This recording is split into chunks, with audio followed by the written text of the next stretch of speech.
بسم الله الرحمن الرحيم. الحمد لله رب العالمين ولي الصالحين ولا عدوان إلا على الظالمين، وأشهد أن لا إله إلا الله وحده لا شريك له، وأشهد أن محمدا عبده ورسوله صلى الله عليه وعلى آله وأصحابه ومن اهتدى بهديه واقتفى أثره واتبع سنته إلى يوم الدين. أما بعد، قال الله عز وجل: ولنبلونكم بشيء من الخوف والجوع ونقص من الأموال والأنفس والثمرات وبشر الصابرين الذين إذا أصابتهم مصيبة قالوا إنا لله وإنا إليه راجعون أولئك عليهم صلوات من ربهم ورحمة وأولئك هم المهتدون. إلهي سبحانه وتعالى ما هذه سكالة نقل يدد مسلمين، وعن إلهي سبحانه وتعالى وقم هذا علنا إن نعمة كستا ونقوق الله ذيستي انت نوم موقتي انت نوم موقن انت أنقرنينو هي انت أنقرنينين وناكستا oo aan haysano rabbi subxaanahu wa tacaala dhankiisa ayay nooga ahaatay. allah wuxuu leeyahay wamaa bikum min nicmatin fa min allah. sidoo kale allah subxaana wa tacaala wuxuu leeyahay wain tacuduu nicmat allahi laa tuxsuuha. addoommada ilaahay subxaana wa tacaala nicmooyinka uu siiyey way tiro badan yihiin. bini aadamkuna si kasta oo uu tiriyo ma ahan mid koobi kara. waxaana laga maarmaan ah qofka marka ilaahay subxana wa tacaala nicmo siiyo inuu ku dadaalo oo juhdi ku bixiyo nicmadaas inay baaqi noqoto oo ay qofka la joogto oo la daa'imto. waxaa jira asbaab badan oo tagsiiyo nicmadii ilaahay subxaana wa tacaala uu ku siiyey iyo wanaaggii aada haysatay, nooc doon ha ahaado. risqi ilaahay subxaana wa tacaala ku waasiciyey, caafimaad rabbi subxaana wa tacaala uu ku siiyey, hanuun ilaahay subxaana wa tacaala uu kugu hanuuniyey jidkii toosnaa, cilmi allah subxaana wa tacaala uu kugu deeqay, awlaad iyo duriya wanaagsan oo rabbi subxana wa tacaala kaa beeray. nicmooyinkaasi in badanba waxay u baahan yihiin in la joojiyo oo ay qofka muslimka haystaay uu ku dadaalo sidii u haysan lahaa. mujtamacan ka dhalanay ee soomaaliyeed dhibaatooyin badan baa haysata. waxaa ilaahi subxaana wa tacaala quraysh ugu manaystay ama ku mana sheegtay laba arrimood inuu ka badbaadiyey, labadaasoo ah cabsi iyo gaajo. mujtamaca ama shacabka soomaaliyeed ama ummadda soomaaliyeed waxaa haysa cabsi aada iyo aada u badan. sidoo kale waxaa haysa gaajo intaas soo noqnoqota oo dad badan ay u dhintaan. sidoo kale waxaa haysta cudurro aawowayaashoodii dadkii ka horreeyey aysan horey u aqoonin, oo in badan oo dadkeena ka mid ah, gaar ahaan waayeelka iyo carruurta iyo dumarkuba ay u le-daan. mararka qaarkoodna raggii xoogga lahay dhallinyaradiiba sabab u noqoto inay dhintaan ama ay geeriyoodaan. ummaddeena 27 sanay in ka badanba waxay ku jirtay mashaakil, waxay ku jirtay qax, waxay ku jirtay cabsi, waxay ku jirtay sidaan sheegno cudurro in badan ay u dhintaan. qaar ayaa wadankii kasoo tahriibay oo saxaraha ku le-day, qaar ayaa webiyada iyo xaasyada ku cuneen, qaar ayaa doomuhu la qarqadeen iyagoo bad dhexdooda maraya oo qaarad iyo qaarad kale isaga gooshaya. idan ummadda musiibaa ku dhacday. ummaddu way jiran tahay. dhibtiisa waxay tahay qofku markuu xanuunsan yahay oo ay jiro ku dhacdaay waxa uu dareemaa in ay jiro hayso, kadibna wuxuu u tagaa dhakhtarku wuxuu tashkhiis ku sameeyaayo cayimaa qofkan jirada haysta. markaas kadibna cilmiga inta uu ka gaaro oo ilaahay subxaana wa tacaala uu siiyo ayuu daawadii jiradaas ku habboonayd oo qofka xanuunsan u qoraa. waxaan shaki ku jirin jirooyin badan ummaddu inay qabto soomaaliyeed, laakiin mis og tahay inay jiran tahay oo ay xanuunsan tahay. dhibku waa halkaas. in badan oo ka mid a way ogyihiin ummaddu waa jin oo waaqaca cabiraya burburka iyo dhimashada darsinka ah, dhaawacyada aan la tala koobi karin, dadka aan la garanayn in ama aan lagu ogeyn nolol iyo geeri midna. hantida burbur kulli waa jirooyin wey. ummadduna way u jeedaa. dhakhtar ma loo geeyey ummadda oo ma la daaweeyey? haddiise la daaweeyey oo la gartay jiradii daawadeedii rasmiga ahaydu ay u baahnayd ma la sameeyey. ummadda soomaaliyeed heerkan waxaa gaarsiiyey waa dulmiga. jirada ugu daran ugu weyn ee halkan soo gaarsiisay waa dulmiga. rabbi baa dulmi laga galay jala jalaaluhu. mujtamacii iyo shacabkii iyo ducafadii baa dulmi laga galay. nafsadeennii baan dulminay. markaasaa rabbi subxaanahu watacaala natiijadiis arrintaa wuxuu nooga dhigay tan ku jirna maanta iyo dhibaatadana haysata, wamaa dalamnaahum walaakin kaanuu hum aldaalimiin. waxaa ummadeena soomaaliyeed mustawahan iyo meeshay maanta maraysa soo gaarsiiyey saan sheegnay dulmiga qayb ka mida wey. dulmigaas waxaa ka mid ah in sharaaix dhan qayb ka mida mujtamacii soomaaliyeed iyo qabaa-il dhan la dulmiyey, si cad loo dulmiyey, oo uusan dulmin fardi ama aysan dulmin qoys yar, balse ay dulmiyeen soomaali inteedii kale. dad walaalaheena oo jirkeennu iyo jirkooda uusan farqi u dhaxaynin, isku luuqad aan ku hadalno, isku diin aan nahay, isku qiblad aan nahay, isku rabbi aan caabudayno, ayaanu dulminay. agta hoosteedaanu gelinay. dulmigaasi mudduu soo socday. meel la isaga yimi oo ummaddu intay isaga timi ay tiri ummaddaas dulmiga aan ka dayno lama arkin. cid ka gilgelatoo tiraahdo walaalahan waa la dulminayaana lama arkin. dulmigii waa taagan yahay ilaa yoomina haadaa buu socdaa. inta dulmigaasi jiro oo dadkaas la dulminayo, qabaa-ishaas la dulminayo, dhibaatada maanta jirtaay way jiraysaa. maxaa yeelay qofka la dulmiyo madluumka ah markuu rabbi subxaanahu watacaala gacmaha kor ugu taago ilaahay baryo, rabbi ducadiisa u aqbalaa. maxaa lagu dulmiyey? waxaa la yidhi annaga iyo idinku ma sinin, waad naga hooseysaan. magacyo badan baa loogu yeeray. gun baa la yidhi, langaab baa la yidhi, isma geynaa la yidhi, gabdhihiinu gabdhaha iyaga waa ka hooseeyaan baa la yidhi, raggiinu raggeena lama mid aha baa la yidhi, cuqdad baa lagu dilay, dhallinyaradoodii ayaa maskaxda laga dilay, dumarkoodii baa la yasay oo la yidhi idima guursan karno, raggoodiibaa gabdhihii kale waxay yidhaahdeen nama geydiin oo idima guursan karno. waa la fuquuqay. saan sheegay qabaa-ishaasi wax ay kaga duwan yihiin qabaa-isha kale soomaaliyeedii ma jirto. waa koowe ummaddu isku meel bay ka timi. rabbi jala jalaaluhu wuxuu yidhi yaa ayuha annaas. khitaabku waa dad oo dhan baa lala hadlayaa. innaa khalaqnaakum min dakarin wa unthaa. waxaan idinka abuurnay lab iyo dhadig. wajacalnaakum shucuuban wa qabaa'il. shacbiyo iyo qabaa-ilna waan idinka dhignay. limaada yaa rab? litacaarafuu, saad isugu garataan. saasuu allah subxaanahu watacaala uu leeyahay. ma aha inaad isku yastaan, ma aha inaad madaxa isaga istaagtaan. qofkan aada yasaysid ilaahay subxaanahu watacaala baa karaameeyey. walaqad karamnaa bani aadam ayaa allah subxaanahu watacaala yidhi. adigoo muslim sheeganayana waxaad rabtaa karaamadii qofkaas uu allah siiye jala jalaaluhu inaad ka qaadid oo tiraahdid karaamo adigu ma lihid, anigaa karaamo leh. qof kasta oo muslim ah iyo qof kasta soomaaliyeed oo nool waxaa laga maarmaanaya inuu isweydiiyo asalkii abuuritaankaagu muxuu ahaa? ciid buu ahaa. dhammaanteen allah subxaana watacaala muxuu naga abuuray? nebi aadam durriyadiisii baan nahay soo ma? nebi aadam maxaa laga abuuray? ina mathala ciisa cinda allahi ka mathali aadam khalaqahu min turaab. ilaahay subxaana watacala nebi aadam wuxuu ka abuuray ciid. nebi aadam waa aabaheen dhammaanteen. dadkaa la yeesayo ee la dulminayo aabahood nebi aadam wey calayhi salaam. annagana aabaheen nebi aadam wey calayhi salaam. iyo kan wax yeesayo xaggee ku kala leexateen? lama kala leexan.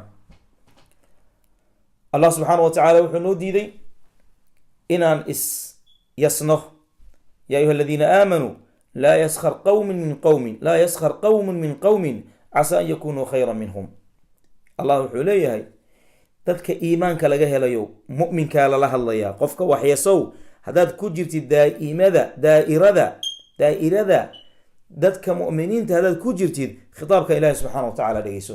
yaa ayuha aladiina aamanuu laa yaskar qowmun min qowm kale yuusan yani dulaysan, yuusan xaqirin, yuusan yasin.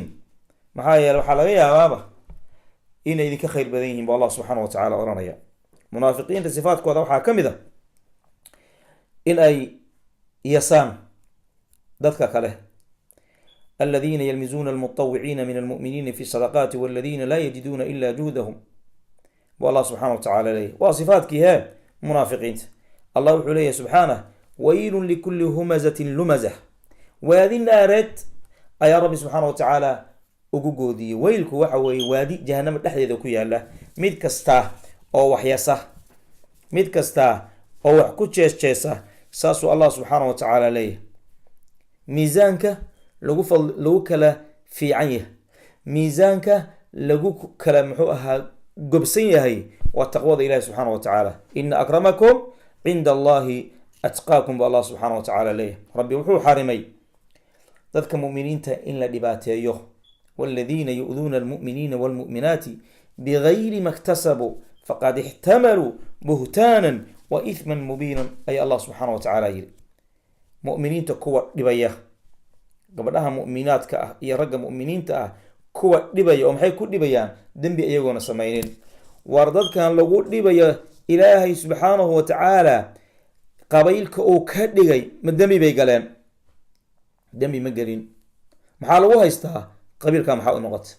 maxaa lagu gooyey? qabiilkaa maxaa u noqotay? qabiilka aad adigu ka dhalatay iyo qabiilkiisu xaggee ku kala duwanaadeen? xaggee ku kala fiicnaadeen? asalkiina ciid baad wada ahaydeene xaggeed ku kala leexateen? meel aad ku kala leexateen maleh. dadkaas la dhibaateeyey waladiina yu'duuna almu'miniina walmu'minaati bigayri ma ktasabuu faqad ixtamaluu buhtaanan wa ihman mubiina. dembi weyn iyo buhtaan been abuurasho ayay xambaareen bu allah subxaana wa tacaala uu leeyahay. rasuulkeenu sal alla alay wasalam darsi buu arrintaa naga baray. maalmihii xaajatulwadaac ayaama tashriiqi ayuu rasuulka alayh salaatu wasalaam dadkii la khitaabay. ayuha nnaas, yaa ayuha nnaas, dadow muminiintu la hadlay alayh salaatu wasalaam. alaa ina rabbakum waaxid, wa rabbigiin waa hal. wa ina abaakum waaxid, aabihiina waa hal. alaa laa fadla licarabiyin cala acjamiy walaa licajamiyin cala carabiy walaa liaxmara cala aswada walaa aswada cala axmar ila bitaqwa. war mid carab ah kama nasabsana oo kama fadli badna mid oo acjami ah oon carab ahayn, oo midkaan carabka ahayn mid caraba kama fadli badna, oo mid guduudani mid madow kama fadli badna, oo mid madoobi mid muxuu ahaa cad kama fadli badna. maxaa lagu kala fadli badan yahay? waxaa lagu kala fadli badan yahay keliya waa taqwada ilahi subxana wa tacala. rasuulku wuxu yhi alay slat salaam ina rabbakum waaxid, waa hal rabbi baad leedihiin. wa ina abaakum waaxid, hal aabana waa leedihiin. kullukum liaadam wa aadamu min turaab, dhammaantiin aadam baad ka farcanteen. aadamna waxaa laga abuuray ciid baa laga abuuray ayuu leeyahy rasuulka alayh salaatu wasalaam. sidoo kale rasuulka alayh salaatu wasalaam waxa uu sheegay dadka muslimiinta inay walaala yihiin oo aysan ahayn inay isdulmiyaan. almuslimu akhu lmuslim laa yadlimuh walaa yakhduluhu walaa yaxqiruhu. muslimku muslimka kale walaalkiis weeye, ma dulmiyo. dadkaa shacabka muslimiinta dulmi baa lagu hayaa. ma xaqiro buu yiri rasuulka calayhi salaatu wasalaam. ma xaqiro oo hoos uma dhigo oo iskama dhigo mid isagu ka sareeya. sidoo kale rasuulka calayhi salaatu wasalaam waxaa ka sugnaatay inuu yidhi bixasbi lmari min ashari an yaxqira akhaahu lmuslim. qof waxaa shar ugu filan oo dembi ugu filan inuu xaqiro walaalkiisoo muslim ah. sidaa daraaddeed dadka muslimiintu way isla egyihiin, hal farahaasay isla yihiin, waxay isdheer yihiinna ma lahan. abu dar radi allahu canhu ayaa maalin maalmaha ka mid ah saxaabi kale, bilaalna waa la sheegaa inuu ahaaye, ayuu xoogaa wuxuu u qanjiiriyey qaab yacni cunsurinimo ah.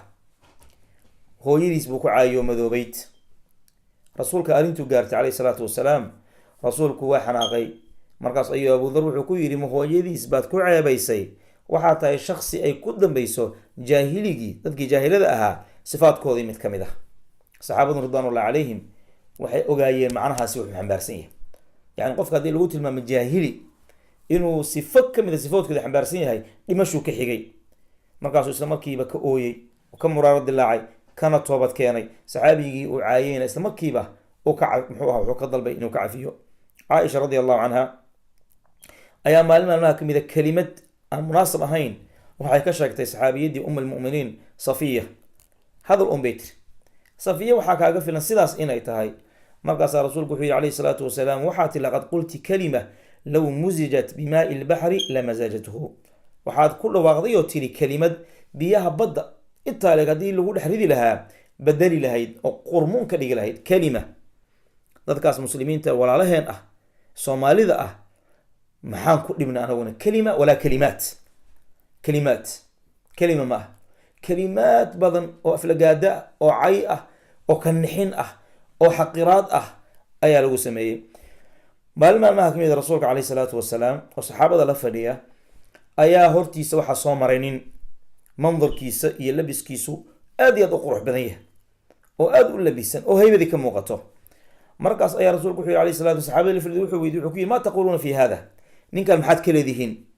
markaas ayay waxay yidhaahdeen, xariyun in khataba an yunkax, wa in shafaca an yushafac, wa in qaala an yustamac. ninkaas wuxuu mudan yahay hadduu reer gabar ka doono in loo meheriyo oo gabadhii la siiyo, hadduu arrin ka ergeeyana ergadiisa in la aqbalo, haddii uu hadlana hadalkiisa in la dhegaysto, waxa uu sheegayo dhegta loo raariciyo, talada uu keenana la qaato. cabaar kadib ayaa waxaa soo maray meeshii nin kale oo xoogaa haybadiisu aysan aada u qurux badnayn, dhar iyo muxuu ahaa rafaad uu ka muuqdo iyo dhar aduug ah. markaas ayuu rasuulku weydiiyey calayhi salaatu wasalaam, wuxuu yidhi ninkan maxaad ka leedihiin isaga?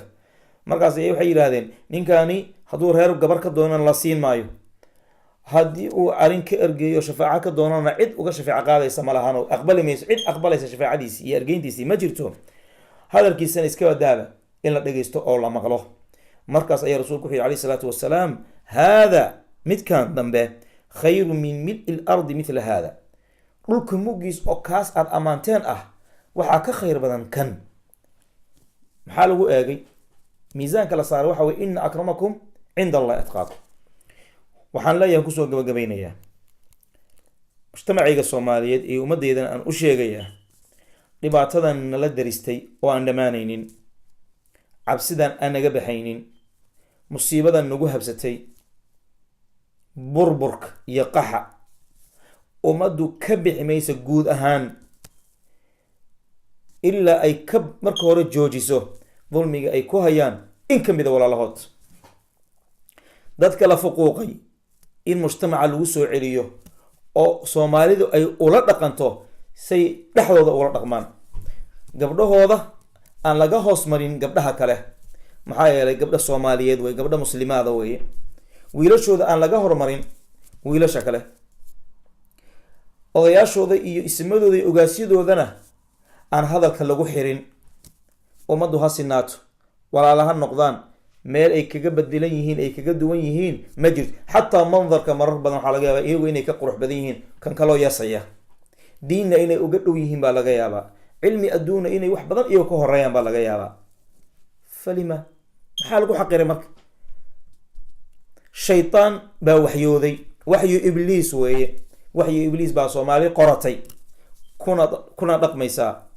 inta dadkaasi ay caloosha ka oynayaan oo caloosha ka gubanayaan, wallahi aladii laa ilaaha illaa hu, soomaali calooshay ka guban, dushana way ka guban, burbur iyo qaraxyana inaysan ka dhammaanaynin. maxaa yeele musiibaa ku socota. inta kuwan ay caloosha ka uurka ka oynayaan, ilintu ka dareerayso, kuwa waxyasa ahalkooda iyo ayagaba ilin badan way ka dareeri, oo waxay uga dareeraysaa musiibo badan baa kuwan daraadeed ilaahay subxaana wa tacaala ku salladaya. abaaruu ku salladi rabbi jala jalaaluhu, cuduruu ku sallidaya caza wajal, wuxuu ku sallidayaa cabsi aan dhammaanaynin. allaha looga toobad keena arrintaas. ummadda soomaaliyeed fardi iyo kooxi waa inay uga toobad keentaa, gogol loo dhigaa, loo fariistaa, la yidhaahdaa nacafiya. markay cafiyaan soomaalida kale ayay u dhow yihiin soomaalidii markaas in ilaahay subxaana wa tacaala cafiyo il naxariis leh oo rabbi subxaana wa tacaala uu ku eego.